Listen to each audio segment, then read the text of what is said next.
तो स्टूडेंट्स आज हम देखेंगे मराठी का जो व्याकरण का पार्ट है, ग्रामर का जो मराठी पार्ट है, उसमें क्या-क्या आता है। प्रश्न चौथा अ 8 मार्क्स का होता है, प्रश्न चौथा आ 8 मार्क्स का होता है। प्रश्न चौथा अ में हमें वाक्य प्रकार आते हैं, वाक्य रूपांतर आते हैं, वाक्य प्रचार आते हैं।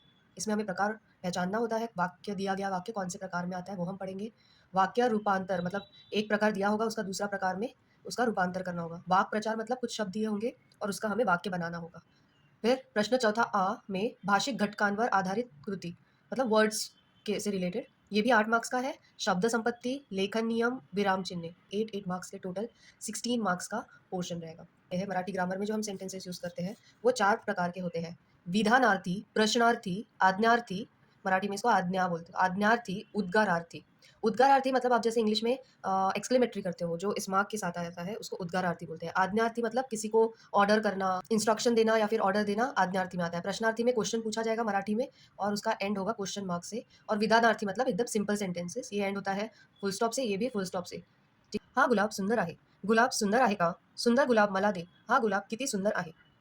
अब पहला सेंटेंस देखिए, यहाँ पे फुल स्टॉप है। सेकंड सेंटेंस में गुलाब सुंदर आहे का मतलब गुलाब खूबसूरत है क्या, ऐसा क्वेश्चन पूछा हुआ है, तो ये हुआ प्रश्नार्थी वाक्य। यहाँ पे ये फिर ये हाँ गुलाब कितनी सुंदर आहे ऐसी प्रशंसा कर रहे हैं, तो ये और एक्सक्लेमेटरी मार्क भी है, तो इसको बोलेंगे उद्गारवाचक वाक्य। अभी ये दो सेंटेंस सुंदर गुलाब मला दे, ये एक इंस्ट्रक्शन है या फिर ऑर्डर जैसा लग रहा है, तो इसको हम आज्ञार्थी वाक्य में प्रकार लिखेंगे। और हाँ गुलाब सुंदर आहे एक सिंपल सेंटेंस हो गया, तो इसको विधानार्थी वाक्य बोलेंगे। पुढील वाक्यांचे प्रकार ओळखा, 2 मार्क्स के लिए आता है ये। मुलांनो रांगेत चला, फुल स्टॉप है, तो ये एक तो विधानार्थी होना चाहिए या फिर आज्ञार्थी होना चाहिए। अब ये इसका क्या मतलब हो रहा है कि कोई बोल रहा है कि बच्चों लाइन एक स्ट्रेट लाइन में चलो, तो एक ऑर्डर या फिर इंस्ट्रक्शन पता चलता है, तो ये है आज्ञार्थी। ये हुआ आज्ञार्थी वाक्य, ऐसा हमें अच्छे से लिखना है। तुला पेड़ा आवड़तो का, इसका मतलब है हिंदी में तुम्हें मिठाई पसंद है क्या। अभी का मतलब क्वेश्चन पूछ रहा है, क्वेश्चन मार्क भी है, तो ये हो गया प्रश्नार्थी। इसको हम ऐसे लिखेंगे प्रश्नार्थी वाक्य। तुझी शाळा कुठे आहे क्वेश्चन मार्क ना प्रश्नार्थी वाक्य।